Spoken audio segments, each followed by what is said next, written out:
जो लोग तरक्की कर चुके हैं और जो लोग तरक्की करना चाहते हैं उन लोगों के लिए ये पैगाम।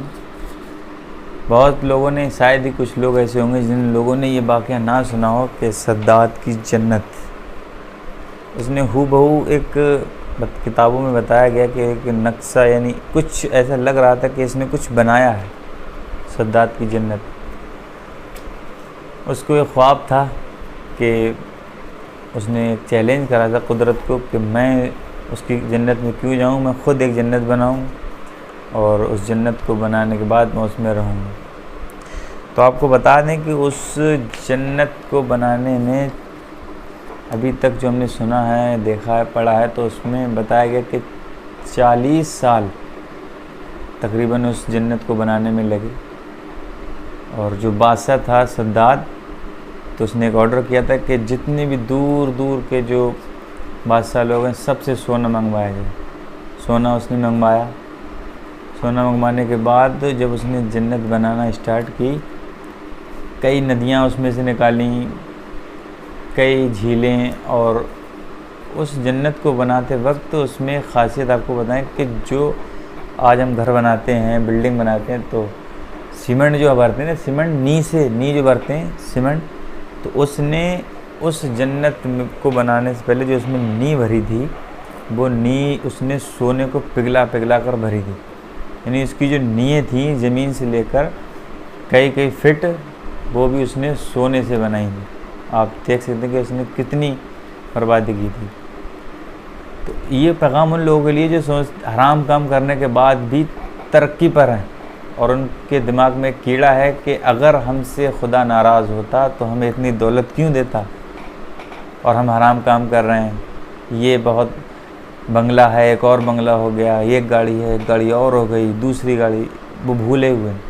उनको नहीं मालूम है कि अल्लाह तबारक व तआला ने फरमाया कि अगर मेरी नज़रों में एक मक्खी के टंक के बराबर भी दौलत की इज़्ज़त होती तो मैं काफिर को कभी दौलत नहीं देता। अगर अल्लाह की नज़रों में एक मक्खी के टंक के बराबर भी दौलत की इज़्ज़त होती तो अल्लाह काफिर को कभी दौलत नहीं देता। जिस चीज़ की उसकी नज़रों में इज़्ज़त है ही नहीं, तो उसको तरक्की आपने मान कैसे लिया? साफ साफ उसने फरमा दिया, जिस चीज़ की उसकी नज़रों में इज़्ज़त है ही नहीं, उस चीज़ को आपने तरक्की मान कैसे लिया? तरक्की वो है नहीं। हराम तरीके से आप पैसा कमा रहे हैं, तरक्की कर गए, तो ये तरक्की नहीं है। हलाल तरीके से कमाइए। उस दौलत की अल्लाह आपको, फिर अगर आपके पास दौलत है, फिर अल्लाह ये भी चाहता है कि आपको अगर आपने हलाल तरीके से दौलत कमाई है तो आप उसको ख़र्च कीजिए, अपने घर वालों पर खर्च कीजिए, ख़ुद पे खर्च कीजिए, दुनिया को घूमिए, दुनिया को देखिए। अगर आपने हलाल तरीके से कमाई है, हलाल तरीके से दौलत लेट मिलती। तो आपको बता रहे थे कि सद्दात की जन्नत, तो सद्दात ने जन्नत बनाई और उस 40 साल तक उसमें काम हुआ। 40 साल तक काम हुआ। उसकी नींहें रखी गई, सोने की नींह, चारों तरफ सोना, हीरे जवाहरात, मुस्क, अंबर, जाफ़रान, इतर सब बिछाए गए। यानी जब हवा चले तो बिल्कुल ऐसी खुशबू आई जैसे कि कहीं पानियों से कोई इतर की खुशबू आती थी जब हवाएं चलती थीं उस जन्नत में। 40 साल तकरीबन उस जन्नत को बनाने में लगे। 40 साल के बाद जब जन्नत बन गई, कंप्लीट हो गई, उसके बाद बादशाह ने ऐलान किया, सद्दात ने, कि अब जन्नत में जाने के लिए तैयारियां की जाएं। तैयारियां की गई। अब उस जन्नत में जाने के लिए रास्ते साफ़ कराए गए, घोड़े मंगाए गए। यानी 20 साल तक फिर वो इस चीज़ की तैयारी की गई कि बादशाह सलामत जन्नत में जाएंगे। बादशाह सलामत के लिए जन्नत की तैयारियां की गई। यानी 20 साल, 40 साल उसको बनाने में लगे। अब 20 साल बादशाह को वहाँ ले जाया जाएगा। किस शान से ले जाया जाएगा, किस पे बैठाला जाएगा, कैसे बादशाह जाएगा, बादशाह को वहाँ ले जाएगा। 20 साल हो गए, सब तैयारियां कंप्लीट हुई और सद्दात अपने लाव लश्कर के साथ गुरूर तकब्बुर में भर के चल दिया। और चलने के बाद जब ये वाक़या आप लोगों को मालूम होगा, लेकिन आपको हमने सोचा कि आपको एक पैगाम दिया जाए। सद्दात वहाँ पर गया। जाने के बाद वो एक पैर भी आगे सीधा पैर उसने रखा और तुरंत अल्लाह तबारक व तआला का इरशाद हुआ और रूह निकालने का फ़रिश्ता वहाँ पर मौजूद। अब एक टांग उसकी जन्नत में और एक टांग बाहर, वहीं पर उसकी रूह निकल जाती है और फड़फड़ा जाता है। तो ये पैगाम है कि जो ख़ुद की जन्नत पर इतना गुरूर करता था, वो ख़ुद की जन्नत में एक यानी कि पूरा दाखिल भी नहीं हो पाया, एक कदम जन्नत में जा पाया था और उसकी मौत वहाँ पर आ गई।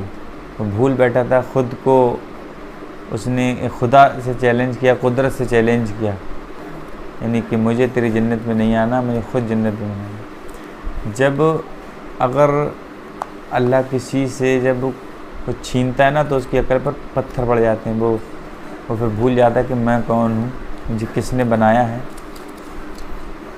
और मुझे ये तरक्की, ये सब कुछ मिला, ये कहाँ से मिला। वो ख़ुद में मसरूफ़, ख़ुद गर्जी में मसरूफ़ हो जाता है और ख़ुद को सब कुछ समझ बैठता है। इन लोगों के लिए पैगाम है जो लोग ये समझते हैं कि हमारे पास हराम काम कर रहे हैं। अच्छा, उनको मालूम होता है, जो हराम काम कर रहे होते हैं उनको मालूम होता है। जैसे कि जो लोग सूद आज के दौर में लेते हैं, सूद का धंधा, सूद का कारोबार करते हैं, तो अगर उनको ये नहीं मालूम है, बहुत से कहते हैं कि हमें नहीं मालूम है कि सूद सही लेना सही है गलत। अगर सूद सही गलत उनको नहीं मालूम है, तो सूद के धंधे, शराब के धंधे, हराम काम, ये सब छुप छुप के क्यों करते हो?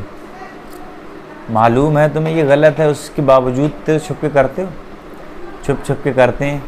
अगर तुम्हें नहीं मालूम है कि अरे हमें मालूम नहीं था, मालूम नहीं तो फिर छुप के क्यों कर रहे हो? मालूम नहीं तो खुलेआम करो ना, ताकि लोगों को पता चले कि ये भी ऐसा काम कर रहे हैं। अगर आपको नहीं मालूम बता देगा कोई।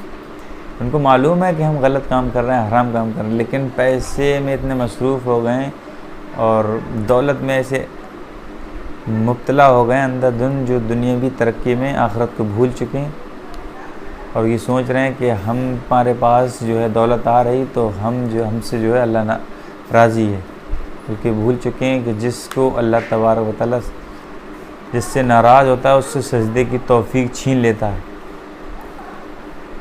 तो आपको अल्लाह अपने दर पर बुलाना नहीं बुलाएगा और आपको ये तरक्की, जो आप दौलत शोहरत में मसरूफ़ हैं, हर वक्त दौलत में, तो ये आप गलत हैं और आपको सोचना चाहिए। अल्लाह उन लोगों को तौफीक दे जो लोग इस चीज़ में मसरूफ़ हैं और वो लोग भी इस पैगाम को सुने, इस पर गौर करें कि हम कहाँ हैं और क्या कर रहे हैं। फ़िलहाल इस वीडियो में बस इतना ही। मिलते हैं एक और नई वीडियो के साथ। जब तक के लिए अपना ख्याल कीजिए।